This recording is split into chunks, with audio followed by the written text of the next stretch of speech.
सांसारिक जीव निरंतर भयाक्रांत है। उसके भयाक्रांत होने का कारण इतना सा ही है कि अब क्या होगा। आचार्य जी यहाँ पर कहते हैं जो होगा वही होगा। इतने मात्र से निर्भरता कैसे हो सकती है? क्योंकि जानकर करोगे क्या क्या होता है, जानकर कोई फेरफार का विकल्प है ऐसा इसलिए तो नहीं पूछ रहे। एग्जामिनर कौन आने वाला है एग्जाम हॉल में, ये तुम क्यों पूछ रहे हो? जो भी आएगा उसमें तुम मैनेज नहीं कर सकोगे कुछ भी। ठीक है, फिर छोड़ो, फिर नाम समझना है नहीं, कोई आवश्यक नहीं।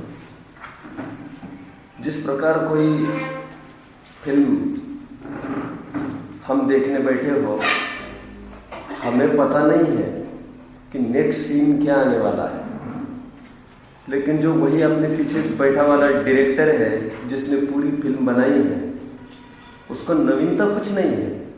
उसने 2 साल लगाकर ये फिल्म खड़ी की है, उसको पता है आगे क्या आने वाला है। इसलिए सामान्य जन भले ही उत्तेजित हो जाए, ओह ये क्या हो गया, वो उत्तेजित नहीं होता। वो तो एक्टिंग देख रहा है, पब्लिक का रिस्पॉन्स देख रहा है और अपनी सफलता को नाप रहा है। उसके लिए नया कुछ नहीं है। वो तो कहते हैं ये ऑलरेडी है मेरे रील में। आप लोगों को भले लगता हो ये नया, ये क्या हो गया। उसी प्रकार यहाँ पर थोड़ा सा फर्क इतना ही है कि यहाँ पर तो डायरेक्टर ने तो फिल्म बनाई है, यहाँ पर ये किसी ने बनाया नहीं है। सर्व के भगवान देखते हो बहु, उनको कुछ भी आश्चर्य नहीं होता इस बात का। हमारी दृष्टि में भले ये नया और अचानक जिसको कहते हैं, इसलिए निर्जरा अधिकार समय सार में लिया है। ये ज्ञानी के सप्त व्यसन नहीं सप्त भय नहीं होते। अचानक क्या होगा ऐसा भय नहीं है। पर लोक में क्या होगा, मरण के बाद कौन सी गति होगी, कोई भय नहीं है। वो तो अपने अजरामर तत्व को जानकर, ऐसा लिखा है, भले ही कोलाहल हो जाए, वज्रपात हो जाए, दुनिया यहाँ से वहाँ हो जाए, कुछ भी हो जाए, लेकिन मेरा अजरामर तत्व तो मेरे आत्म तत्व रूप ही बना रहता है। मुझे बाहर से क्या, ऐसा जानकर निर्भय बना रहता है। एक एक पर्याय हमारी हो, अपने पड़ोसी शरीर की हो और बाहर के पड़ोसी की हो, वो सब खचित है, उसमें हम कर कुछ नहीं सकते। ऐसा जानकर हमारा पुरुषार्थ बाहर में ढीला पड़ता है और ज्ञान स्वभाव की महिमा आती है, उसमें रमण करने का भाव होता है और वही परम धर्म है। सर्वज्ञता की चर्चा चलते हुए अचानक शंकाकार को क्षोभ उत्पन्न हुआ था। कल हमने देखा, उसका ये कहना था, कहा केवल ज्ञान और कहा शुद्ध ज्ञान। आचार्य देव ने ये कहने का प्रयास किया था, अरे वो तो लोकालोक को जानने के कारण केवल ही नहीं है। केवल का अर्थ होता है ओनली। तो कह रहे केवल अपने आत्मा को जानने के कारण केवल ही है। और तू भी जिस समय में आत्मानुभव करता है उस समय तू केवल आत्मा ही को तो जानता है। तो दोनों में कुछ फर्क नहीं है। और जहाँ पर तुम फर्क देख रहे हो वो तो तिजोरी का फर्क है, भोग का फर्क कहाँ है? 2 रोटी तुम भी खा रहे, 2 रोटी वे भी खा रहे। तिजोरी में है उनके बहुत माल, लेकिन तिजोरी का माल कोई भोगता थोड़ी है। ठीक उसी प्रकार वे भी अपने आत्मा को ध्याते हैं, तो भी अपने आत्मा को ध्याता है। केवल ज्ञानी कहो, श्रुति ज्ञानी कहो, दोनों बराबर हैं। ऐसी गाथा हमने कल देखी। और क्षोभ उतर गया है, उतर गया है ना क्षोभ।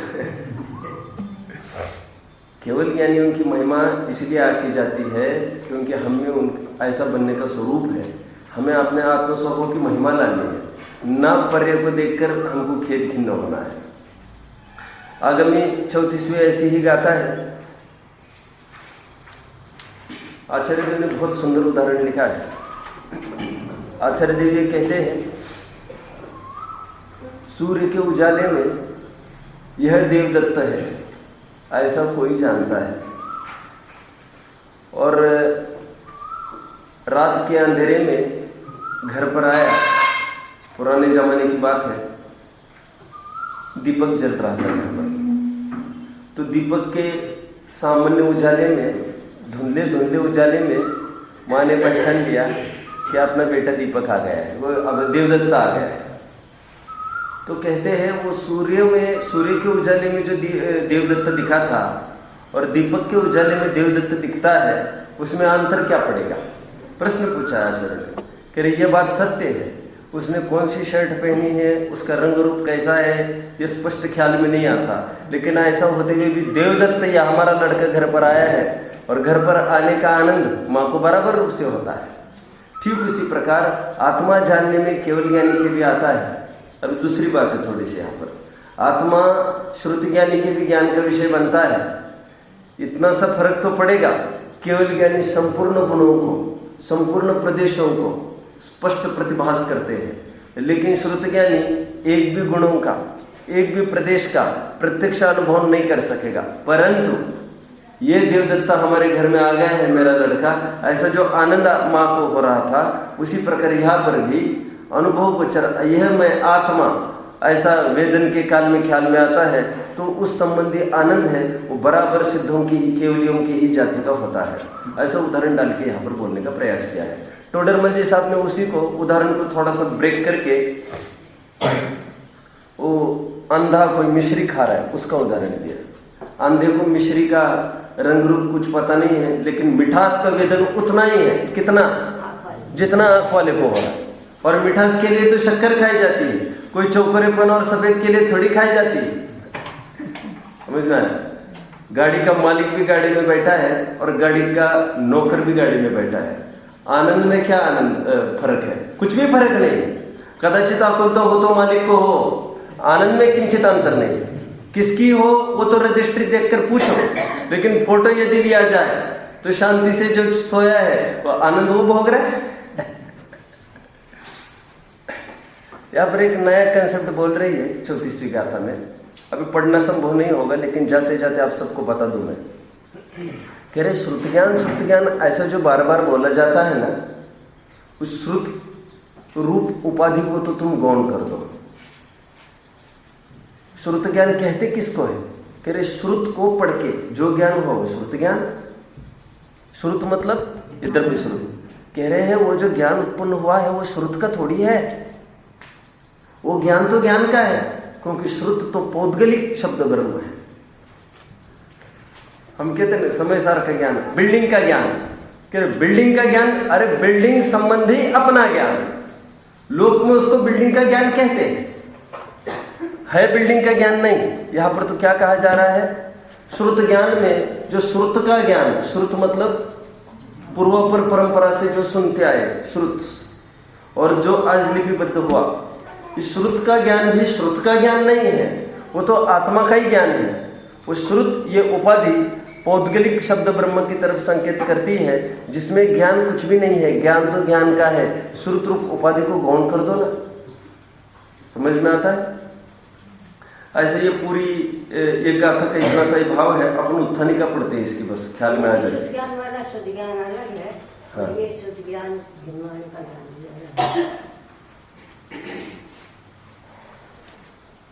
वह श्रुत ज्ञान भी किनको होता है? नहीं, मन की बात नहीं है अभी। श्रुत ज्ञान मतलब सम्यक ज्ञान की तरफ मेरा संकेत है। वो किसको होगा? 5 लब्धि में से गुजरने वाले जीव को। 5 लब्धि में से वो उपदेश सुनेगा कि नहीं सुनेगा? कि रे श्रुत को सुनकर जो ज्ञान हुआ, ऐसा लगता है वो श्रुत का ज्ञान नहीं है। श्रुत रूप उपाधि को तो तुम गौण कर दो। बार बार उसको विकल्प खड़ा हो रहा है ना, हम श्रुत ज्ञानी और केवल ज्ञानी। यहाँ पर प्रश्न पूछा, श्रुत है क्या चीज? या तो श्रुत का अर्थ ऐसा करो सुन सुनकर हुआ वाला ज्ञान, या तो श्रुत इसको द्रव्य श्रुत कहते ही है। कह रहे इससे भी ज्ञान हुआ, सम्यक ज्ञान हुआ कहो, सुन सुनकर हुआ कहो, कुछ भी कहो, लेकिन ज्ञान तो ज्ञान का है ना। अभी छोड़ो ना उस बात को, कैसे ज्ञान उत्पन्न हुआ, बाहर में कौन निमित्त रहा, ये महत्वपूर्ण बात नहीं है। तुम उपादान को क्यों नहीं पकड़ रहे? ज्ञान तो ज्ञान है। यहाँ पर यह बोला जा रहा है कि श्रुत उपाधि को गौण करो। देखो, अब ज्ञान के श्रुत उपाधिकृत भेद को दूर करते हैं, अर्थात तो ऐसा बतलाते हैं कि श्रुत ज्ञान भी ज्ञान ही है। श्रुत रूप उपाधि के कारण ज्ञान में कोई भेद नहीं होता। अब ये टीका पूरी पढ़ेंगे तो उसमें श्रुत मतलब ये द्रव्य श्रुत लेने का प्रयास किया है, और द्रव्य श्रुत में उसको पौद्गलिक शब्द ब्रह्म कहकर उसको कहा ज्ञान तो उसका थोड़ी है, ज्ञान तो तुम्हारा अपना है। बाहर में कौन निमित्त पड़ा ये बात दूसरी है। ठीक है, इनमें जो कंपेयर करके अपन ने बताया श्रुत ज्ञानी और केवल ज्ञानी में, हाँ। तो जैसे आगे ये गाथा में उन्होंने श्रुत ज्ञानी को श्रुत केवली भी लिया, हाँ। तो फिर हमने यानी कौन सा श्रुत ज्ञानी श्रुत केवली वाला लेना या जो भाव श्रुत ज्ञान वाला है वो लेना? हाँ, बराबर। तो फिर उन्होंने तो उसमें बताया कि जैसे जिनको भाव श्रुत ज्ञान है तो उसको द्रव्य श्रुत ज्ञान होता ही है, दोनों एक की बात है। आप समय सार की बात कर रहे हैं क्या? नहीं, हाँ। इसमें भी जैसे अब वो हमने पढ़े थे अनुशीलन में इतना वो नहीं, तो बार बार उन्होंने जैसे श्रुत केवली की बात करी तो फिर वहाँ उसमें बताया कि भाई श्रुत केवली भाव श्रुत केवली एक ही। वो ठीक है, वो जो 9वीं 10वीं गाथा का प्रकरण है समय सार का, वो वहाँ पर तो सिद्ध ही ये करना है, व्यवहार निश्चय का प्रतिपादन है। तो जो व्यवहार श्रुत केवली होगा वही निश्चय श्रुत केवली। वहाँ पर तो द्वादशांक का ज्ञान होना जरूरी है उसको। यहाँ पर द्वादशांक ज्ञान की बात नहीं है। यहाँ पर तो केवल यहाँ पर तो श्रुत रूप पर है आपने जो सम्यक ज्ञानी हो रहा है उसकी मति श्रुत ज्ञान। श्रुत का अर्थ, हाँ, ये जो ये लाइन बोले उन्होंने जो गाथा 33 में, हाँ, कि जो वास्तव में श्रुत ज्ञान के द्वारा, हाँ, स्वभाव से ज्ञायक अर्थात ज्ञायक स्वभाव आत्मा को जानता है, हाँ, उसे लोक के प्रकाशक ऋषिश्वर गण श्रुत केवली कहते हैं। हाँ। अब ये जो श्रुत केवली कहा तो श्रुत ज्ञानी को कहा, बराबर। ये श्रुत केवली यानी ये भी द्रव्य श्रुत केवली है? नहीं है यहाँ पर ऐसा। अच्छा, यहाँ पर तो केवली इसलिए तो अर्थ करते केवल जो आत्मा को जाने। सुनो, वैसा नहीं। अच्छा, तो श्रुत के माध्यम से केवल आत्मा को जाना श्रुत केवली। अच्छा, 9वीं 10वीं गाथा का अर्थ यहाँ पर नहीं लेना है। ओके, 9वीं 10वीं गाथा जो समय सार में है वहां पर तो ऐसा ही अर्थ लेना है, जो वहां पर तो व्यवहार्य निश्चय का प्रतिपादक है ये सिद्ध करना है। यहाँ पर तो ये सिद्ध करना है जैसे केवली है वैसे ही तुम हो, क्योंकि वे भी आत्मा को जानते तुम भी आत्मा को जानते हैं। अथवा ऐसा भी ले सकते हैं जिसको द्वादशांक का लोभ उत्पन्न होने लग गया। अभी ऐसा डालो, आपके प्रश्न की तरफ से मैं टैकल करता हूँ, जिसको ये खड़ा हो गया है कि मैं भी द्वादशांक को पूरा जानूं, तो कह रहे द्वादशांक को जानने वाले श्रुत के लिए वे भी जानते किसको है? आप समझ रहे हैं? अब फिर ऐसा अर्थ ले लो, लेकिन उसकी जो गेल उपदता है उस पर अटैक कर रहे हैं। अब गेल उपदता के नाम पर भले ही सर्वज्ञ के ज्ञान की गेल उपदता होती हो, अथवा आपके कहने से भले ही श्रुत केवली के ज्ञान की गेल उपदता होती हो कि मुझे भी द्वादशांक का ज्ञान हो तो मुझे भी आत्मा पकड़ में आएगा, तो फिर ऐसा कुछ नहीं है कि वो हो तो ये हो, ऐसा नहीं है। तो आत्मा तो पकड़ में आता है। अरे ये कह रहे जिसको आत्मा पकड़ में आता है वो आगे चलकर द्वादशांक का पाठी होता है, तो द्वादशांक का ज्ञान तो स्वयं हो जाएगा। कल जो मैं कह रहा था कि प्रयास उन्होंने आत्मा को जानने का किया था, लोकालोक तो सहज जानने में आ गया। अब यहाँ पर लगा लो, आप श्रुत केवली में लगाते हो तो उन्होंने प्रयास भी अपने आत्मा को जानने का किया था और लोकालोक तो उनके जानने में आ गया। अभी लोकालोक हम केवली में जब घटित करते तो प्रत्यक्ष रूप से घटित करना, श्रुत केवली में घटित करते हैं तो परोक्ष रूप से घटित करना। क्षोभ तो उसका दूर हो गया है। फिर केवली सामने खड़ा हो या श्रुत केवली सामने खड़ा हो, कोई फर्क नहीं पड़ेगा। और 34वीं गाथा में बस इतना ही बोला है, श्रुत ज्ञान मतलब क्या चीज होती है। श्रुत मतलब कोई श्रुत को लेकर समय सार में भी आगे गाथा आई है ना, शास्त्रों में ज्ञान नहीं, शास्त्रों से ज्ञान नहीं। ज्ञान तो ज्ञान का है। आंख बंद करने के पहले बाहर जो निमित्त था उस पर आरोप आता है कि यह शास्त्र का ज्ञान, लेकिन ज्ञान शास्त्र का नहीं है। शास्त्र स्वयं अज्ञानी है और उसके माध्यम से कैसे ज्ञान होगा। तो कहते इसकी उपाधि को भी गौण किया जाए। सुनकर जो ज्ञान हुआ अब छोड़ो ना, ज्ञान तो ज्ञान रूपी प्रवर्तता है। तो उनका भी ज्ञान हमारा भी ज्ञान, ऐसे दोनों ज्ञान आमने सामने लाए हैं इन्होंने।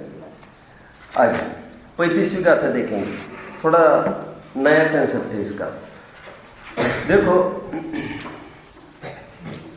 यहां पर ये कहते हैं कि आत्मा ज्ञान से लोकालोक को जानता है।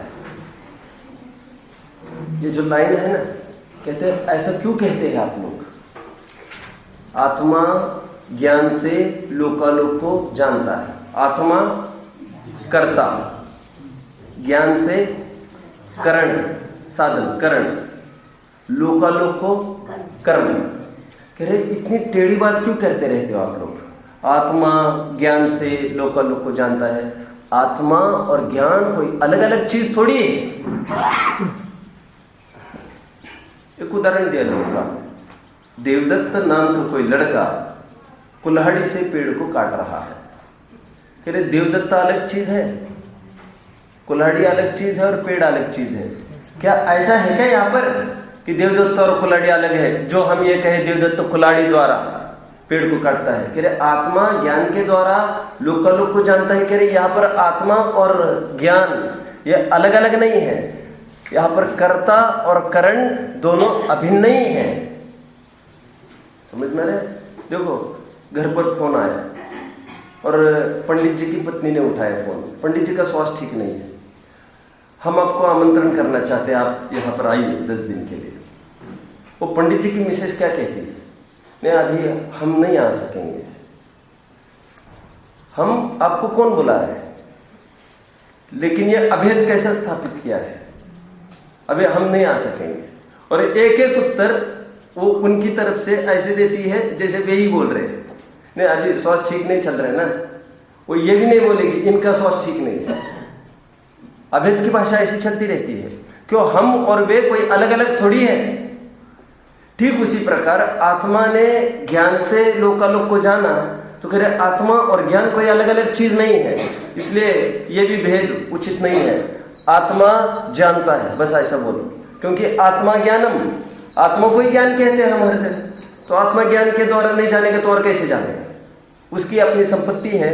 हम कभी कहते हैं क्या, आग ने उष्णता के द्वारा कागज को जलाया। इतनी लंबी बात क्यों खींचते हो आप। आग ने जलाया, और उष्णता और अग्नि कोई अलग अलग चीज नहीं है। यहाँ पर इसका भी निराकरण कर दिया है। वो ये कह रहे हैं कि आत्मा, देखिए उत्थानिका पढ़ते हैं। अब आत्मा, पूरी बात पकड़ में आएगी उत्थानिका से। अब आत्मा और ज्ञान का कर्तृत्व कर्णत्व कृत भेद दूर करते हैं। ओके, पूरा प्रकरण आ गया ख्याल में। अर्थात परमार्थतः अभेद आत्मा में, आत्मा ज्ञातृ क्रिया का करता है और ज्ञान करण है, ऐसा व्यवहार से भेद किया जाता है। तथापि आत्मा और ज्ञान भिन्न नहीं है, इसलिए अभेद में से आत्मा ही ज्ञान है ऐसा समझाते हैं। अलग अलग नहीं है, ये भेद करके दिखाया। हमको पैसा देना है, होता है ना, हम चेक पर क्या लिख देते हैं, सेल्फ। कोई दो अलग अलग पार्टी है क्या। और कोई सोचता है कि आज मुझे जरूरी में पैसे मिलने हैं एक जन से क्या तू ही देने वाला है। तो जब भी बात होती है तो वो कहता है क्या, मैं मेरे ही माध्यम से तुमको पैसे दे दूंगा, अरे मैं ही पैसे दे दूंगा, ऐसा बोलता है। अभेद अभेद कथन स्थापित किया। उसी प्रकार आत्मा ज्ञान से लोकालोक को जानता है ऐसा नहीं कहकर आत्मा लोकालोक को जानता है ऐसा कहो, कोई आपत्ति नहीं है। कर्तृत्व और कर्णत्व का अभेद स्थापित किया। कथनचित उसमें भेद है, लेकिन कथनचित उनमें भेद नहीं है। जैसे देवदत्त और कुलाड़ी में है, ये टीका में समझाने का प्रयास किया है। आगे बढ़ते हैं। अभी महत्वपूर्ण 2-3 गाथाओं की तरफ हमको बढ़ना है। एक साथ हम गाथाएं पढ़ेंगे 37, 38 और 39। अत्यंत महत्वपूर्ण गाथाएं है ये। तत्काली देव सौवे सदसभूदा पज्जया तासी वट्टन्ते ते नाणे विशेष दोतौवजादीनम् जेने वही संजाया जे खलु नट्ठा भवियपजाया ते होतिय सबूदा पज्जाया नाण पच्चका जदि पच्चखमजादं पज्जायं फलइदं च नाणस् न भवदिवातं नाणं दिव्यं दीहि परुवेन्ति। एकदम क्रीम गाथा है ये 3 गाथा है। पहली गाथा में ये बोल रहे हैं, ये 37वीं गाथा में, कि सद्भूत और असद्भूत 2 प्रकार की पर्याय बोल रहे हैं। सद्भूत और असद्भूत क्या चीज है, उसका अर्थ आगे की गाथा में खोलेंगे। अभी तो इतना ही बोल रहे हैं कि ये केवल ज्ञान में सद्भूत और असद्भूत दोनों प्रकार की पर्याय वर्तती है। बस 37वीं गाथा में क्या बोला, केवल ज्ञान में ये दोनों बातें वर्तती है, सद्भूत और असद्भूत पर्याय वर्तती है। अब किसकी पर्याय वर्तती है, संपूर्ण लोकालोक की। समझ में आता है, केवल ज्ञान में संपूर्ण लोकालोक की सद्भूत और असद्भूत दोनों पर्याय वर्तती है। अब पर्याय कहकर द्रव्य और गुण तो आएंगे संपूर्ण लोक के। अरे समझ में आता है क्या कहा, जब पर्याय हमने बात कही तो पर्याय तो किसी न किसी गुण के ही होंगे, और जब गुण कहेंगे तो किसी न किसी द्रव्य का तो होगा ही। केवल ज्ञान का विषय सद्भूत और असद्भूत पर्याय है संपूर्ण विश्व के। फिर एक प्रश्न खड़ा हुआ कि सद्भूत और असद्भूत क्या चीज है, तो उसको 38वीं गाथा में बताते हैं, जो पर्याय हो गई है अथवा जो पर्याय आने वाली है वे असद्भूत है, और जो पर्याय वर्तमान में हो रही है वह सद्भूत है। सद्भूत असद्भूत का अर्थ समझ में आया। मैंने एक दिन कहा था यहाँ पर सद्भूत असद्भूत का अर्थ अलग है। वो सद्भूत असद्भूत वाला वो नहीं लेना, व्यवहारने वाला। यहाँ पर तो असद्भूत मतलब जिसकी सत्ता नहीं है, असत, अविद्यमान। और सद्भूत मतलब जो प्रकट है, विद्यमान। कह रहे हैं अप्रकट पर्याय, भूत और अतीत, इनको कहते हैं असद्भूत पर्याय, और जो वर्तने वाली पर्याय है इसको कहते हैं सद्भूत पर्याय।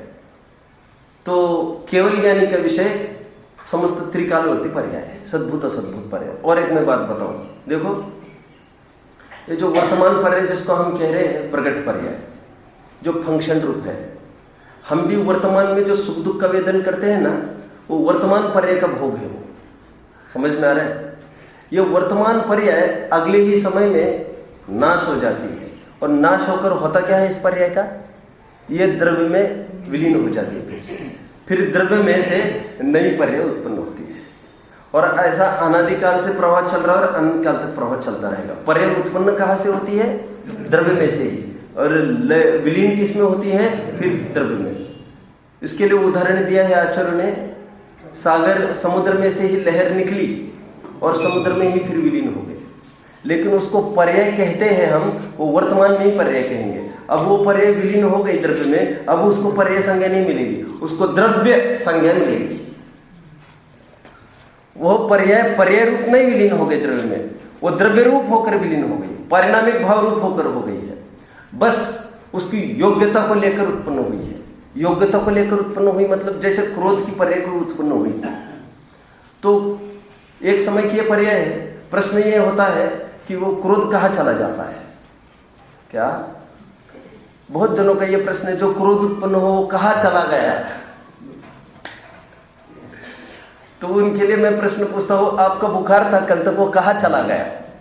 अनुज, आपको कल तक बुखार था, वो कहाँ चला गया। उत्तर दो उसका, और जो उसका उत्तर है फिर ये इसका ये उत्तर लगा लेना। अभी जो क्रोध की पर्याय उत्पन्न हुई थी दूसरे समय में वो नष्ट हुई। तो कहते हैं क्रोध यह औपाधिक भाव था, कर्म के उदय की अपेक्षा लेकर क्रोध उत्पन्न हुआ था। तो क्रोध तो जिसके उदय को लेकर उत्पन्न हुआ था, उदय गायब हुआ, वो भी गायब हुआ, कहा गया यह कोई प्रश्न ही नहीं है। लेकिन वो जो पर्याय फिर से विलीन हुई है उसमें, वो क्रोध रूप योग्यता को लेकर विलीन हो गई है। क्या कहा? क्रोध को लेकर नहीं लय होती उसमें, क्योंकि क्रोध तो प्रकट पर्याय है, क्रोध की योग्यता विलीन हो गई। तभी तो भगवान इसी दम पर तो जानते हैं कि इसको इतने साल पहले ऐसा क्रोध उत्पन्न हुआ था। ऐसा कैसे जान रहे हैं? इतने साल पहले, एकदम 12 साल के बाद द्विपायन मुनि को क्रोध उत्पन्न होगा, ऐसा कैसे जान लिया उन्होंने? अभी इस बल पर जाना उन्होंने। जाना तो अपने ज्ञान के बल पर है, लेकिन मैं ज्ञेय की तरफ से कथन करूंगा। जाना ऐसे बल पर है क्योंकि द्विपायन मुनि के जो आत्मा है, उस आत्मा में 12 साल के बाद जो पर्याय उत्पन्न होने वाली है, अभी शक्ति रूप वो विद्यमान है और उसमें क्रोध होने की ताकत है। अब भी ताकत तो त्रैकालिक होती है, तो इस बल पर वे जानते हैं कि 12 साल के बाद उसको क्रोध होगा। समझ में आता है? वो तो जब पर्याय प्रकट होगी तो उसका तो भोग होगा उनको, अभी भोग नहीं है उनको। आप समझ गए? सुनिए, कल मैंने एक बात कही थी, भगवान संपूर्ण लोकालोक को जानते हैं, भोगते नहीं है किसी को। निगोदी का इतना दुख है, वो भगवान जानते हैं कि नहीं वैसा का वैसा, लेकिन भोगते नहीं है। उदाहरण, जैसे कोई प्रसूति के लिए कोई महिला आई है लेडी डॉक्टर के पास, तो बहुत वेदना हो रही है उसको, पेशेंट को, वो जान रही है। कौन जान रही है? लेडी डॉक्टर तो जान रही है, अभी वो शादीशुदा नहीं है, हजारों ऑपरेशन कराए उसने, लेकिन उसको वेदन नहीं हो सकता उसका। ज्ञान और वेदन दो अलग अलग चीज है। वेदन मतलब ज्ञान प्लस भोग, वो भोगने में नहीं आ रहा ना। केवली भगवान संपूर्ण लोकालोक को जानते हैं, निगोदी कितने दुखी इसको भी जानते हैं, भोगते नहीं है उसको। भोगते मात्र अपनी ज्ञान की पर्याय को है, अपनी जो भी पर्याय है, वितरागता की पर्याय। भोगना अपनी पर्याय को होता है और जानना लोकालोक के ज्ञान का होता है। और अपनी पर्याय को नहीं जानते ऐसा नहीं, लेकिन जानकर भोगते हैं। और भोगा है तो जाना तो है ही। आप समझ रहे मैं क्या बोल रहा हूं? मैं ये कह रहा हूं, कोई भी पर्याय है वर्तमान पर्याय में, वो उत्पन्न होने के पहले वो कहा थी, वो द्रव्य में शक्ति रूप विद्यमान थी, और ये पर्याय नष्ट होने के बाद उसका क्या होगा? वो शक्ति रूप फिर उसी द्रव्य में रहेगी। क्रोध उत्पन्न हुआ है तो क्रोध रूप योग्यता उसमें उत्पन्न होने के पहले भी थी और नाश होने के बाद भी बनी रहेगी। और इसी के बल पर भगवान जानते हैं कि कौन सी पर्याय में क्या कब होने वाला है। लेकिन इस बल पर मतलब मैं कोई ज्ञाश्रितता नहीं डाल रहा हूं, जानते तो अपने ज्ञान के दम पर है। समझ में आता है? देखो, ये 38वीं गाथा हमने देखी, जिसमें सद्भूत और असद्भूत पर्यायों को बताया गया।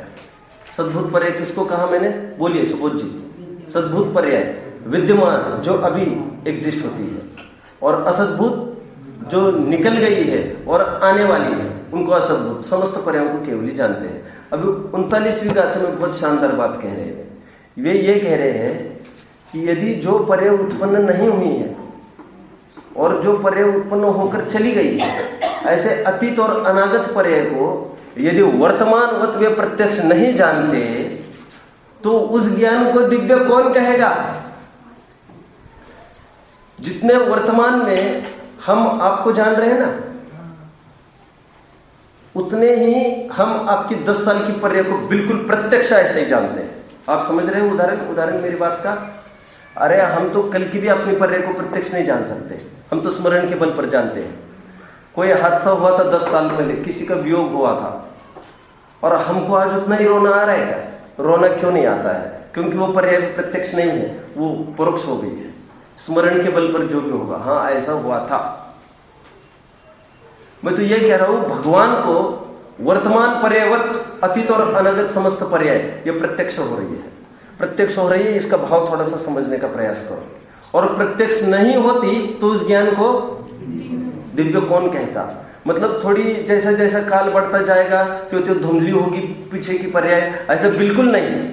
महावीर के जीव को अभी उनके मारीच की पर्याय प्रत्यक्ष दिख रही है बिल्कुल सामने, एज इफ ये सब लाइव चल रहा है। अपना ऐसी कल्पना करो जैसे 10 साल पहले की मैच अभी हमारे सामने कोई टीवी पर दिखा रहा हो। उदाहरण समझो, उदाहरण। हमको क्या लगता है, मानो ये अब भी चल रही है, राइट। जितनी भी मैचेस दिखाई जाएगी बिल्कुल वो रिकॉर्ड करके हमको ऐसा लगेगा जैसे अब भी चल रहा है। उसी प्रकार भगवान को समस्त परे, अतीत और अनागत, एक जन की नहीं सबकी कैसे दिख रही है, मानो वर्तमान में अब भी चल रही है। मैं आपको थोड़ा सा इसका थोड़ा भाव बढ़ाने का प्रयास करता हूं। हमको गंभीरता भी नहीं आ रही है इसकी। देखो, हमने द्वारका नगरी जलती हुई देखी, कल्पना करो हम वहीं पर खड़े हैं, हमारे सामने जलने लग गई है।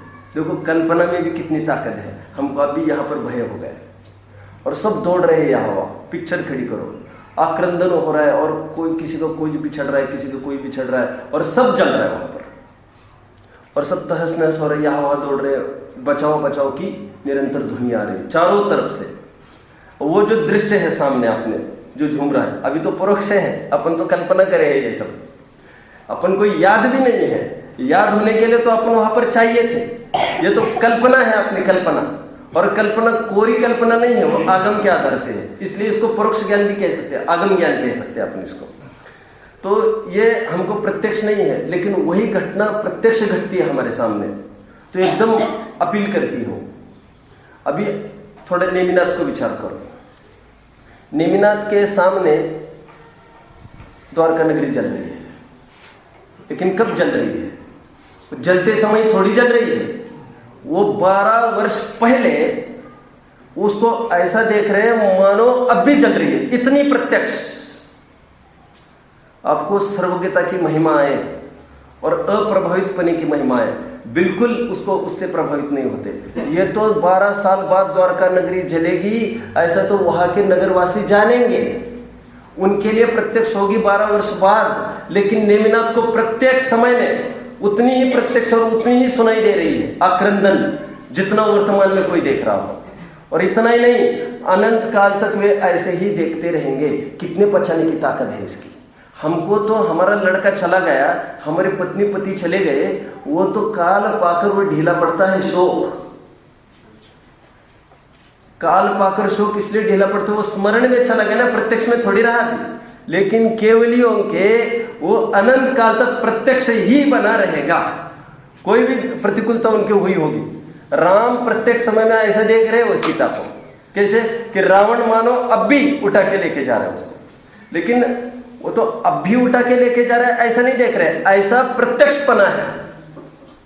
वो तो देख तो ऐसे रहे कि इतने काल पहले हम कब राम के रूप में यहाँ पर विचरण करते थे, 19वें तीर्थंकर के काल में, तब पर्याय की जो सीता थी उस सीता का हरण कराया गया, तो वो देख रहे कि ना, उसको पूरा देख रहे हैं। और ये भी देख रहे वो रावण के जो ये बगल में बैठा है, मोक्ष में आकर बैठा है, अभी तो बैठा तो नहीं है, भविष्य में कभी होगा, रावण भी वही होगा, सीता का भी जीव वही होगा, राम का भी जीव वही है, और सबका अतीत अनागत जान रहे हैं, और बिल्कुल भी किंचित भी उनको कुछ भी नहीं लग रहा है। समझ में आया? महिमा आनी चाहिए। इसलिए भगवान की एक परिभाषा की है, बोलिए, जो अप्रभावित होकर, बोले परिभाषा बताई थी आपको, ये बता रहे थे ना परिभाषा, क्या बताई थी? जो कभी भी किसी परिस्थिति में प्रभावित नहीं होते, एक चतुष्टय की अपेक्षा से बात कर रही है।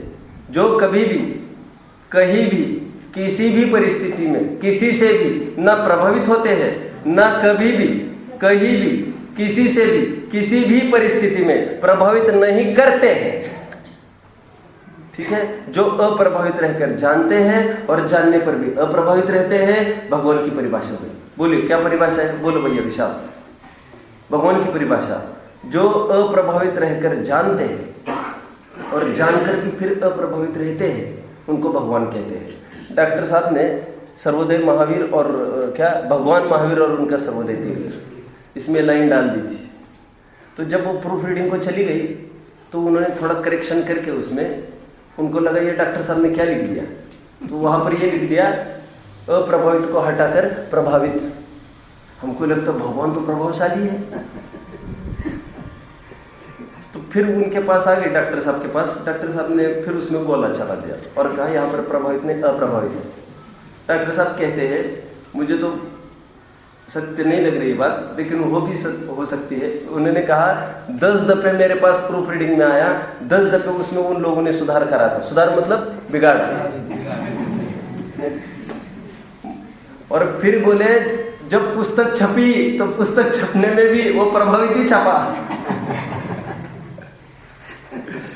अरे लोग सरोगे का स्वरूप ही नहीं समझते।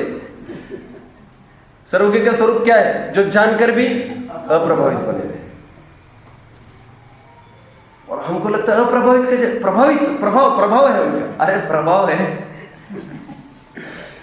ना, उनको किसी को प्रभावित करने का भाव आता है ना, वे किसी से प्रभावित होते हैं। इन्होंने अर्थ किया था जैसे गणधर आदि भी आ रहे, चक्रवर्ती आ रहे, सब आ रहे, वे प्रभावित नहीं होते उससे। सुनो, मारीच भी विरोध करके जा रहा है, वे प्रभावित नहीं हो रहे किसी से। पूरा खाली हो जाएगा, कल सब विभूति हट जाएगी, वे प्रभावित नहीं हो रहे। विभूति आ जा रही है, वे बिल्कुल प्रभावित नहीं हो रहे। और ना प्रभावित करते हैं मतलब ना प्रभावित करने का प्रयास करते हैं किसी को। कोई उनको समझाए, थोड़ा उलझ रहे हैं, मारीच कोई उनको समझाए, प्रेशर डालने का बिल्कुल प्रयास नहीं, प्रभावित करने का बिल्कुल प्रयास नहीं करते, सुखी करने का प्रयास नहीं करते। पेड़ के नीचे कोई राहगीर आकर खड़ा हुआ है, पेड़ को विकल्प नहीं है प्रभावित करने का, खुश करने का। उस वे में खुश हो तो ठीक, और वो गालियां दे के चला जाए तो ठीक, पेड़ को कोई लेना देना नहीं। उसी प्रकार सर्वज्ञता, ये भगवान ना किसी को प्रभावित करते हैं ना किसी से प्रभावित होते हैं। हम 2 बातों से दुखी है आज। क्यों? हम दूसरों की दुकान देखी, तकलीफ हो गई, दूसरों की गाड़ी देखी, तकलीफ हो गई, हम प्रभावित हो रहे हैं। और एक दूसरी बात है, हम दूसरों को प्रभावित करने का प्रयास करते हैं, तभी तो बन के रहते हैं। देखो, मुनियों को किसी को प्रभावित करने का, चापलूसी करने का भाव नहीं है। और वे जैसे है, नाक चपटी है तो है, काला कुबड़े है तो है। अब उनको ये भाव नहीं आता कि जो कोड उत्पन्न हुआ है मैं प्रभावित करूं सबको। जैसा है सो है, किसी को प्रभावित करने का भाव उत्पन्न होता नहीं, और किसी से प्रभावित होते नहीं। कोई बहुत बड़े आ गए, उनको उपदेश देना चाहिए, कुछ नहीं। ये तो मुनि की बात है, यहाँ तो भगवान की बात चल रही है। भगवान तो ये कहा जा रहा है कि ना प्रभावित होते हैं ना प्रभावित करते हैं। और आश्चर्य क्या है? संपूर्ण परे वर्तमान वत प्रत्यक्ष है। और ऐसा न होता तो उनके ज्ञान को दिव्य कौन कहता? अभी ये नहीं कहना चाहिए हमको। क्या नहीं कहना चाहिए? वे भविष्य की जान रहे होंगे कि नहीं हमारे। मैं भी आपका भविष्य बताऊं क्या? बिल्कुल सही बताऊंगा मैं, झूठ नहीं है। मैं जिनवानी सामने है, आपका भविष्य बताओ क्या? और मैं तो सबका जानता हूँ, लेकिन एक एक कैसे बताऊंगा? मैं सबका एक साथ बताता हूँ। सबका इस पर्याय का अंत होगा। नहीं है? सही बात है कि नहीं? ये भविष्य है। सुनो, जो अपने आत्मा का अनुभव करेगा सबको प्राप्त होगा। हम करने ही वाले हैं। हम चाहते हैं पर्सनली। अरे पर्सनली क्या, सबका वही है ना। तुमको अलग कोई स्पेशल तो थोड़ी हो। और सुनो, इसमें 1% भी गलत नहीं होगा, बिल्कुल भी नहीं होगा। साहब वो तो हम भी जानते हैं, काहे के लिए परेशान हो। फिर यहाँ पर मैंने कहा तो मैं चर्चा करूंगा 47। इस पर्याय का अंत होगा के साथ साथ और एक बात समझना, ये सब संयोग छूट जाएंगे। संयोग छूट जाएंगे, संयोग से हम छूट जाएंगे। डेथ की परिभाषा ही क्या है? Change of dress and address. एक साथ समस्त संयोगों का छूटना ही मरण है। देखो, एक संयोग छूट गया, हम उसको चोरी हो गई कह सकते हैं, गुम हो गए कह सकते हैं, लेकिन एक साथ समस्त संयोगों का छूटना, उसका नाम मरण है। जिसको एक घड़ी को गुम होती है उसको इतनी आकुलता होती है, उसको समझना चाहिए मरण के काल में कितनी आकुलता होगी उसको। मैं छोड़ के जाना होगा उसमें आपत्ति, किसी को कोई आपत्ति है भाई पहले मैं मर जाऊं, मैं किसी का देख नहीं सकूंगा। और किसी किसी को ये आपत्ति है मैं मेरे सामने इन सब का ठिकाने लग जाए, फिर मैं मेरा अपना संभाल लूंगा। एक साथ एक्सीडेंट हुआ हमारे निकटवर्तियों का ही, मौसा जी का। तो पूना में हुआ तो बहुत ज़बरदस्त एक्सीडेंट हुआ था। तो दोनों का एडमिट करा गया एक साथ अलग अलग वार्ड में। और जब भी इनको पूछते वो ये बोलते वे कैसे है, दशा तो दोनों की मरने की है, 4-5 घंटे की लाइफ है, चली गई है। तो ये पूछ भाई उनको देखो उनको देखो। अरे दोनों भी थोड़ी देर के लिए सोचे, अभी अपने को देखो, जो हो गया सो हो ही गया। कितना मोह है ये, कितना लिपटता है ये पराई की संभाल में। और होना जाना कुछ नहीं, वो दूसरों को देखो कहकर डॉक्टर क्या देखने वाला बेचारा, समझ में आ रहा है? मौत हंसती है डॉक्टर को देखकर। कहाँ पर लिखा है? चर्चा शतक रायमल जी ने, मौत हंसती है डॉक्टर को देखकर। मौत ये कहती है अब ये आया बड़ा बचाने वाला। यमराज हंसता है देखकर कि अभी ये स्वयं को क्या मान रही है डॉक्टर। यमराज हंस रहा है ऊपर से, कह रहे सब मेरे अधीन है। यमराज मतलब अपने यमराज तो कोई है नहीं, आयु कर्म है। वो हंस रहा है, मजे ले रहा है। ये डॉक्टर क्या समझ बैठा है स्वयं को, इसकी भी सब कुछ अपने हाथ में है। समझ आएगा 3.5 फीट में कहीं एक भूमि में। और क्या मान रहा है वो राजा भूपाल, वहां पर लिखा है रायमल, पृथ्वी हंसती है राजा को देखकर। क्यों?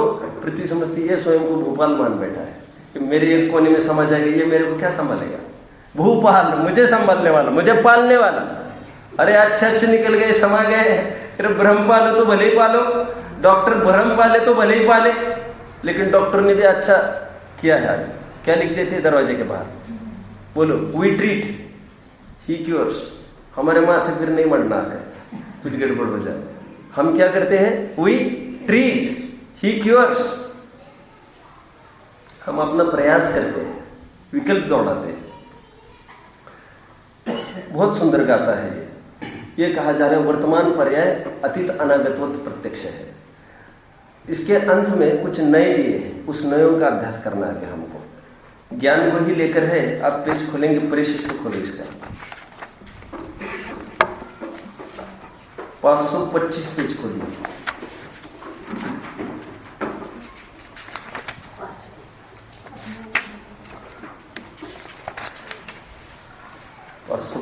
के भी आगे चलना पड़ेगा।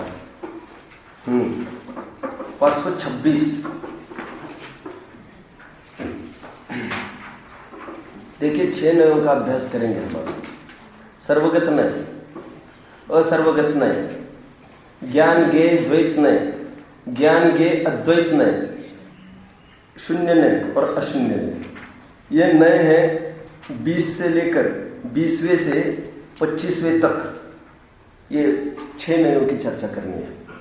सबसे पहले देखते हैं हम सर्वगत नय। सर्वगत नय से आत्मा कैसा है? सर्वगत है। असर्वगत नय से आत्मा कैसा है? असर्वगत है। सिंपल बात। ज्ञान गे द्वैत नय से आत्मा कैसा है? आत्मा कैसा नहीं, ज्ञान गे 2 है अलग अलग। ज्ञान गे अद्वैत नय से ज्ञान और गे 1 है। शून्य नय से देखो तो आत्मा शून्य है, अशून्य नय से देखो तो आत्मा अशून्य है। नय है, आप आत्मा को जहां से देखोगे आत्मा वैसी दिखने लग जाएगी। ओके,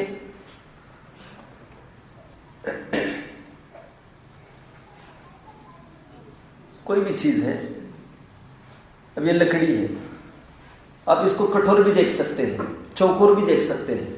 अब इसको जलने की योग्यता वाले, आप जहां से देखेंगे वैसी दिखेगी।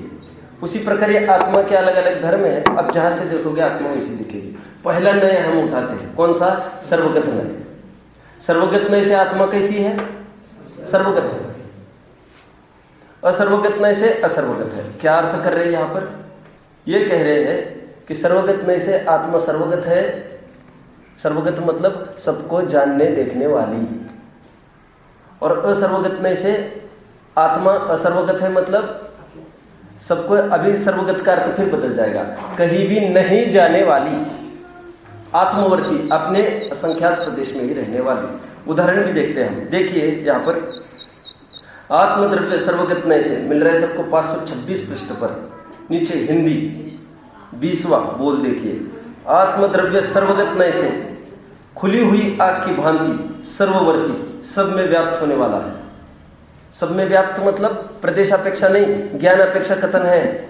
आत्मा सर्वगत मतलब सबको जानने देखने के स्वभाव वाला, खुली हुई आग की भांति। ओके, आगे क्या है? ऐसना पड़ेगी। पढ़ो बेटा, पढ़ो। हाँ, 21वां बोल। हाँ, आत्मद्रव्य कैसे मीठी हुई पंत आंख की कहती आत्मावृत्ति अपने में रहने वाला है। क्या कह रहे हैं यहाँ पर? असर्वगत नय से आत्मद्रव्य असर्वगत नय से उदाहरण दे रहे। मीची हुई आग की भांति। अभी उदाहरण में थोड़ा समझना है आपको। मीची हुई आग की भांति मतलब सबको नहीं देखने वाली, ऐसा अर्थ नहीं लेना, क्योंकि मीची हुई आग थोड़ी ना सबको देखती है। खुली हुई आग की भांति सर्वगत है और मीची हुई आग की भांति असर्वगत मतलब अपने आत्म प्रदेशों से बाहर नहीं जाती। आत्मवर्ती क्या लिख रही है? आत्मवर्ती अपने में रहने वाला। आत्मा अपने में रहता है कि बाहर जाता है? अपने में भी रहता है, बाहर भी जाता है। बाहर जाता है मतलब ज्ञानापेक्षा, क्षेत्रापेक्षा नहीं, और अपने में रहता है मतलब क्षेत्रापेक्षा कथन। कहाँ पर मैंने कहा था सर्वम गच्छति इति सर्वगतः, तो सर्वान जानति इति सर्वगतः। जाना और जानना अंतर करना पड़ेगा। आगे पढ़ोगी? पढ़ो। शून्य नहीं से शून्य के प्रति एकाकी अमिलित आसित होता है। देखिए शून्य नहीं से आत्मा कैसा है? शून्य है। उदाहरण दिया है शून्य घर की भांति। शून्य घर की भांति मतलब जिस घर में कोई नहीं हो। और शून्य नहीं से आत्मा को देखो। आत्मा को मतलब यहाँ पर वो केवल ज्ञान की पर्याय को देखो तो समस्त ज्ञेयों से शून्य है। यहाँ पर आया कुछ नहीं है, दिखता सब कुछ है लेकिन आया कुछ नहीं है। कल मैंने 2 शब्द बताए थे, ज्ञानाकार ज्ञेयाकार, याद आ रहा है आपको? ज्ञानाकार के क्या क्या अर्थ बताए थे? बोलो दीपक जी, ज्ञानाकार के क्या अर्थ बताए थे? बोलो। ज्ञानाकार के व्याकरण से 2 अर्थ किए थे हमने, बोलिए। गे आकार के, गे आकार के, गे जैसा आकार और गे का आकार। सुनिए, ये जो दर्पण है ना, 2 मोर हमने कल खड़े किए थे, इसको भी मोर कहा था और इसको भी मोर कहा था। तो ये मोर जैसा आकार है लेकिन है तो दर्पण का आकार। उसी प्रकार यहाँ पर दर्पण मतलब लेना ज्ञान, मोर मतलब लो गे। मेरा प्रश्न है ज्ञान आकार है कि गे आकार है? कहेंगे दोनों, ज्ञान आकार और गे आकार दोनों कहेंगे इसको। कहेंगे दोनों, लेकिन है तो पूरा कच्चा मटेरियल ज्ञान का ही लगा है। दर्पण कोई फोड़ के देखेगा तो कोई मोर वोर नहीं मिलना है उसको। उसमें फोड़ के देखेगा तो पूरा दर्पण ही दर्पण है, उसमें कच्चा मटेरियल पूरा। उसी प्रकार यहाँ पर पूरा ज्ञान ही ज्ञान है। गे जैसा आकार है, गे इसमें एक भी नहीं है, तो गे से ये ज्ञान खाली है पूरा। तो इसलिए इसको कह रहे हैं शून्य नहीं से आत्मा शून्य है, मतलब रिक्त है, रहित है, गेयों से खाली है। और अशून्य नहीं से देखो तो देखिए इसमें लोकल ट्रेन का उदाहरण दिया है, बहुत अच्छा। देखिए आत्मद्रव्य अशून्य नहीं से लोगों से भरे हुए जहाज की भांति। लोकल ट्रेन, आचार्य देव ने जहाज का उदाहरण दिया, खचाखच भरा हुआ। कहते ना मुंबई में लोकल ट्रेन में एक तरफ से चढ़ो तो उतरना नहीं पड़ता, अपने आप उतर जाता है धक्के से। आत्मद्रव्य अशून्य नहीं से लोगों से भरे हुए जहाज की भांति मिलित भाषित होता है। क्या उदाहरण दे रहे हैं अभी? आदमियों से भरे हुए जहाज की भांति आत्मा भरा है। किससे? गेयों से। गेयों से भरा का अर्थ गे जैसे आकार से भरा वाला। अशून्य से आत्मा खाली नहीं है, जानने से खाली नहीं, ऐसा लेना। जानते सब कुछ है, जाते कहीं नहीं है, और वे भी आते नहीं है लेकिन फिर भी जानने में सब आते हैं। यही चर्चा चल रही ना अपनी रोजाना। आगे भाषित होता है। हाँ, अपन भाषित शब्द तो ऐसा लगते हैं ना कि भाषना। अभी इसको थोड़ा बताता हूँ। देखो अनुज की बात की तरफ ध्यान दो थोड़ा सा। भाषित मतलब ऐसा है, लोगों को कभी कभी, अभी कल की भी बात में थोड़ी सी उठाऊं, भगवान अपने आत्मा को जानते हैं और लोग जानने में आता है। तो थोड़ी सी इसमें लोग क्या समझते हैं, पावर थोड़ी कम पड़ गई। किसकी पावर कम पड़ गई? लोग को जानने पाने की। लेकिन ये पावर कम कराने के लिए नहीं बताया है हमने ये बताने के लिए बताया है कि उन्होंने प्रयास किया था आत्मा को जानने के लिए, तुम्हारी गेल उपदता खत्म हो जाए। इसके लिए हमने पंक्तियों का फेर किया है। जानने की तरफ से देखोगे तो जैसा आत्मा प्रत्यक्ष जान रहे हैं वैसे लोग को जान रहे हैं। आत्मा को जान रहे हैं और लोकालोक जानने में आ रहा है, ऐसा नहीं है। आत्मा को जान रहे हैं तो लोकालोक को भी जान रहे हैं, और लोकालोक जानने में आ रहा है तो आत्मा भी जानने में आ रहा है। ये समझ में आ रहा है? अभी मैं चलता हूँ प्रकरण की तरफ। क्या क्या बोला मैंने अभी? कौन बोलेगा? सुबुध जी आप बोल के दिखाओ, बोलो बोलो बोलो। आत्मा को जान रहे हैं तो लोकालोक को भी जान ही रहे हैं, और लोकालोक जानने में आ रहा है तो आत्मा भी जानने में आ ही रहा है। आत्मा को जान रहा है, लोकालोक को जानने में आ रहा है। ये हमने प्रकरण को ढीला करने के लिए नहीं कहा था कि नहीं पर को जानते ही नहीं है, और पर को तो वैसे विचार का कथन है, व्यवहार का कथन है। अरे ऐसा नहीं है। जितनी स्पष्टता से आत्मा को जानते हैं उतनी स्पष्टता से लोकालोक को जानते हैं। ये जो पंक्तियों का हमने डिफरेंस डाल के दिखाया था आपको, लोकालोक तो जानने में आ जाता है। ये तुम्हारा जो रस है पर को जानने का, 100 जूते खाकर भी घुसकर तमाशा देखो कि जो भावना है तुम्हारी वो खत्म हो जाए, इसके लिए हमने बोला था। वो जानने के लिए तुमको नया रस नहीं पैदा करना है, वो तो हो जाएगा, काम हो जाएगा। लड़की दहेज मिला है तो लड़की भी मिली ही है, और लड़की की हमने प्राप्ति की है तो दहेज की भी प्राप्ति की ही है। लेकिन वो कहते हैं हमने तो लड़की की मांग की थी, दहेज तो आ गया। आ गए क्या? ऐसे ही चुपचाप आ गए क्या? तुमने हाथ से लिए बिना आ गए क्या? समझना? और जैसे जिसको तुम कहते लड़की को तो हमने लाया, लड़की भी आई ही है। उसको बहुत सुरक्षा से कह कर भाई हमारी अमानत है, इसको संभालना, ऐसे छीना झपटी से थोड़ी लाई है, वो भी मिली ही है फिर। लेकिन कहने की बात क्या, दहेज हमको चाहिए नहीं था, उसकी तरफ से हमने सेंटेंस का प्रयोग क्या किया, वो तो मिला है। समझ में आता है? देखो देखो सुनो सुनो, इन्होंने शादी नहीं की है, और इन्होंने भी नहीं, इनकी शादी हुई नहीं है। फर्क समझ में आ रहा है? बहुत ब्रह्मचारी नाम धरा रहे हैं। क्या बात है साहब, आपने शादी नहीं की? नहीं मेरे तो हुई नहीं है। महावीर की हम कहते हैं कि महावीर की शादी हुई नहीं, हम ये कहते महावीर को कितने सारे प्रस्ताव आए, सबके सब प्रस्ताव ठुकरा दिए। हम पुरुषार्थ दिखाना चाहते हैं वहां पर महावीर का, और वो हुई नहीं कहते, अरे कोई ऑफर नहीं आएगा उनको। हमने पैसा कमाए नहीं है, हमको पैसे की प्राप्ति कमाने का खूब प्रयास किया, लेकिन पैसे की प्राप्ति हुई नहीं, तो फिर ऐसा लगता है अरे कोई दम नहीं है इनमें। खरेखर कोई अंतर नहीं है दोनों में। किसी को लड़की मिली नहीं है, इनको नहीं मिली है तो इनको भी नहीं मिली, लेकिन इनका रुझान ये दिखाने के लिए इनका पुरुषार्थ। देखो 2 लाइन में बताता हूँ, 1 मिनट प्रतिभाषित का मैं बता रहा हूँ। आपने ग्रामर में पढ़ा होगा एक्टिव वॉइस पैसिव वॉइस, जानते हैं क्या एक्टिव वॉइस पैसिव वॉइस? बोलो एक आध लाइन, बोलो बोलो। राम ने रावण को मारा, मारा नहीं है राम ने रावण को, मारा तो लक्ष्मण ने है, लेकिन उदाहरण चलाओ। राम ने रावण को मारा, एक्टिव वॉइस। इसका पैसिव वॉइस बनाओ, रावण राम के द्वारा मारा गया। बात एक ही है, बात एक ही होते हुए भी थोड़ा फर्क पड़ता है। देखो हमको राम एकदम हत्यारा दिखने लग जाए, अरे इतना पापी है राम भी ऐसा करता है, वो भी अरे नहीं,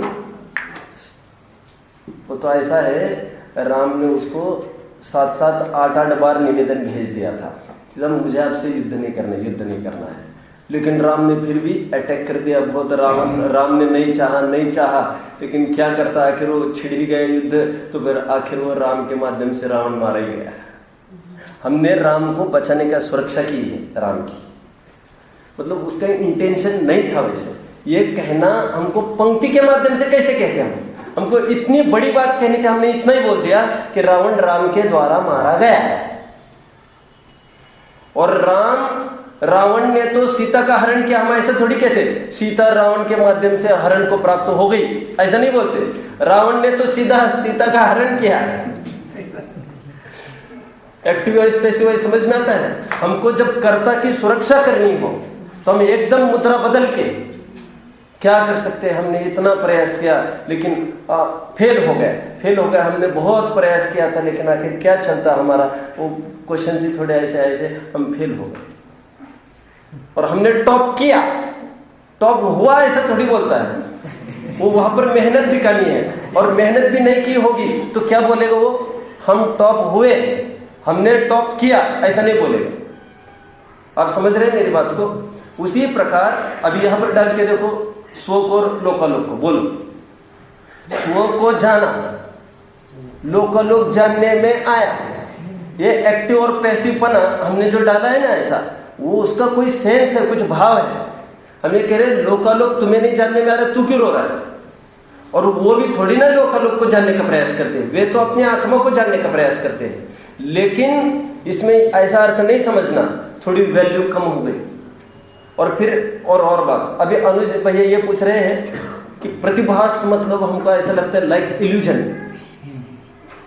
सो को जानते हैं और पर का प्रतिभास होता है। ऐसा आया 7-8 जगह, तो लोगों का ऐसा लगने लग गया कि सो को तो जानते हैं और पर का प्रतिभास होता है, मतलब पर को ज्ञान सा कुछ होता होगा। अब मैं अच्छे से बताऊं, सुनो सब। बोलो भाई, रोटी और चपाती में क्या अंतर है? विशुद्ध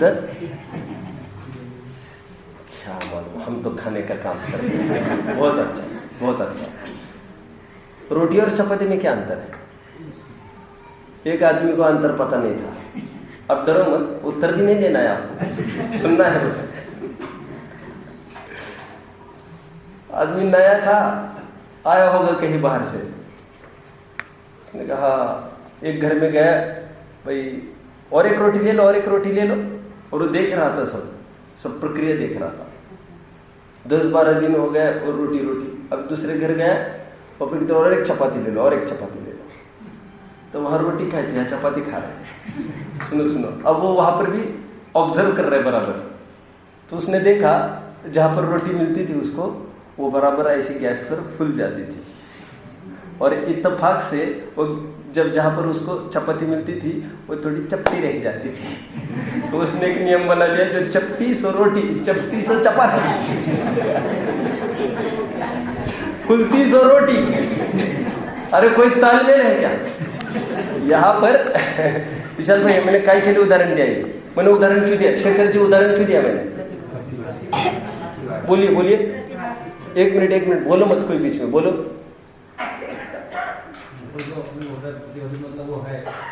प्रतिभास मतलब एकदम हमको एकदम ऊपरी मामला दिखता है। ऊपरी मतलब एकदम लाइट, एकदम स्थूल बात दिखने लगती है। और जानता है मतलब नहीं, मुझे तो जाना ही है। समझ में आ रहा है? तो कह रहे प्रतिभास और ज्ञान ये पर्यायवाची है। सुनो, यदि लोकालोक को प्रतिभास होता है तो आत्मा का भी प्रतिभास ही होता है, और स्व को जानता है तो लोकालोक को भी जानता ही है। प्रतिभास, सामान्य प्रतिभास और विशेष प्रतिभास क्या है? प्रतिभास मतलब अवलोकन, एक ही बात है, कोई बात नहीं है उसमें। लेकिन प्रतिभास शब्द में हमको ऐसा लगने लगता है ये थोड़ा ढीला है। ढीला बिल्कुल नहीं है। प्रतिभास का अर्थ जानना। समझ में आता है? इसमें 47 शक्तियों की शक्तियां पढ़नी पड़ेगी, आप पढ़ लेना। परिणम्य, परिणामकत्व आदि शक्ति, उसमें ये लिखा है उस शक्ति के माध्यम से स्व जानने में आता है और उस शक्ति के माध्यम से पर जानने में आता है। इस शक्ति के माध्यम से स्व को जानता है और इस शक्ति के माध्यम से पर को जानता है। दोनों तरफ घटित करके दिखाई। स्व भी जानने में ही आता है। फिर समझ में रहे? लोग कहते हैं ना, स्व को तो जानता है और पर तो जानने में आता है। क्यों? क्योंकि वो पर्याय में आ रहा है। अरे फिर तो स्व भी जानने में ही आता है, क्योंकि वो भी पर्याय में ही आया है, झलका है ध्रुव। वो सीधी पर्याय को ही जानती है। नियम तो ये है उसका। नहीं समझे? मैं भारी बात बोल रहा हूँ बहुत। आप समझ रहे हो मेरी बात को? क्या कहते लोग? स्व को जानता है और पर जानने में आता है। ये कहकर क्या कहना चाहते वे? ये कहना चाहते पर जानने में आता मतलब पर की इमेज बनती है ना ज्ञान की पर्याय पर। जैसे कल एक उदाहरण दिया था मैंने, कोर्निया पर इमेज पड़ती है, हम उसको जानते हैं। अरे समझ में आ रहा है कि नहीं? तो वो कहते हैं यदि वो लोकालोक जानने में आता है पर्याय में, तो स्व अपना ध्रुव आत्मा वो भी जानने में ही आता है, क्योंकि पर्याय तो पर्याय को ही जानती है। वो तो जानने की प्रक्रिया है। वो कोई स्व को जानता है पर जानने में आता है, वो बातों ने प्रक्रिया दोनों की एक ही है। फिर समझ में आ रहा है? देखो सुनो, कोई मरीज गया डॉक्टर के पास और सभी मरीजों को यही शिकायत है आजकल। तो डॉक्टर ने इशारे में किया बैठो, बोलो क्या हो रहा है क्या नहीं। जैसे उसने बोलना चालू किया, ये यहाँ पर लिखना चालू किया इसने सब। उसने बोलना बंद हुआ, घंटी बजाई और पकड़ा दिया पेज कंपाउंडर को। कंपाउंडर उसको चलो साहब चलो, फिर इस मशीन में डाला, उस मशीन में डाला, सब शाम तक उसको बाहर निकाल दिया। ठीक है, शाम तक बाहर निकाल के अगेन बोले डॉक्टर के पास जाना है, चलो। तो डॉक्टर के पास, डॉक्टर काम कर रहा था, वो कंपाउंडर लेके आए उसको। डॉक्टर ने कहा बैठो, तो कंपाउंडर ने उसके हाथ में बंच दिया, पूरा बंच। बंच को पूरा उसने देखा और फिर निकाला प्रिस्क्रिप्शन लेटर और धराधर लिख कर दिस, और फी वगैरह वो सब कंपाउंडर ने सेटल किया मामला। हम हमारे हाथ तो पेशेंट की क्या शिकायत है, डॉक्टर ने हमको देखा ही नहीं। अरे और कैसा देखे, क्या आंखों से दिखता ही क्या रोग तुम्हारा है? अरे ये देखना क्या देखना नहीं है क्या, ये देखना ही देखना है। तुमको अलग से देख कर क्या करता हो? अरे ये रिपोर्ट्स बोल रही है ना तुम्हारी पूरी, वो रिपोर्ट्स को स्टडी कर रहा है, मतलब किसको देख रहा है? वो किसको देख रहा है बोलो ना। और पेशेंट तो बोल रहे मुझे 1 मिनट नहीं देखा उसने। अरे तुम्हारी पूरी यहाँ पर आ गई कच्चा चिट्टा, तुम्हारे क्या शक्ल पर लिखा है क्या तुमको क्या क्या हुआ है? ये पूरा आ गया, ऐसे भी ग्रुप्स आ गए इसमें। कितनी जांचें बढ़ रही है दिन ब दिन, और इतनी जांचें सामने, इतना पोथन्ना खड़ा हो गया है, कह रहे ये तुमको ही देख रहा है पूरा। बोलो सिद्धांत कौन घटित करेगा? सिद्धांत लोकालोक को जानते हैं कि नहीं? लोकालोक पूरा आ गया है, लोकालोक को जानते हैं। वो तो उस लोकालोक को नहीं जानते, वो इसलिए कहते हैं तुम उसके पीछे मत दौड़ो, उसके पीछे वो तो जानने में नहीं आता। वो बहुत परेशान करती है पत्नी, हमें बहुत परेशान करती है। जिस पत्नी की तुम बात कर रहे हैं ना, वो तो तुमको ज्ञान का विषय भी नहीं बन रही है। वो तो तुम्हारे परे की पत्नी खड़ी है, पिटाई लगाओ तो उसको लगाओ, तुम्हारी रेंज यही तक है। ए समझ में आता है? इसी को लेकर ब्रह्म सत्य जगत मिथ्या जो कथन है ना, वो अभी सत्य पड़ेगा अपने आप। जगत कुछ नहीं है, कुछ नहीं मतलब तुमने तो उसको जाना ही नहीं है। उन्होंने कुछ कहा ये तो बात ही छोड़ो, तुम तो उसको जानते तक नहीं है। वो तो पत्नी की इमेज तुम्हारे पर्याय में आई, और पर्याय ने परे कोई जाना है। अब पिटाई लगाना हो तो उसकी काय के लिए लगा रहे थे? तुम तो इससे परेशान हो, किससे? उस पर्याय वाली पत्नी से। ये भी 2 पत्नियां हैं क्या, अंदर वाले और बाहर वाले? सच्ची बात है, बाहर का जगत कुछ नहीं है। हम जिसको हटाना और उखाड़ना चाहते हैं, वो तो वो जगत की जो इमेज हमारे पर्याय में आई है, वो पूरी वो जगत है, और उसको ही लेकर हम बैटल चल रहा है। तो वो अकुलता हटाने के लिए कहते हैं बाहर को तो जानता भी नहीं है, ये सेंस है उसका। लेकिन नहीं ही जानता है कहेंगे तो सर्वज्ञता पर प्रश्न चिन्ह फिर खड़ा होगा ना। फिर 7 तत्व 6 द्रव्य जो बताए, 16 स्वर्ग बताए, 7 पृथ्वी बताए, फिर उस पर प्रश्न चिन्ह खड़ा है। अरे वो तो हूबहू जान रहे हैं वैसे का वैसा। आप समझ रहे मेरी बात को? और लोकालोक झलका है तो ध्रुव भी झलका ही है, फिर पर है। फिर ध्रुव को भी नहीं जाना है, ध्रुव संबंधी इमेज को ही जाना है, उसी में एकत्व किया है। ठीक है? ओम।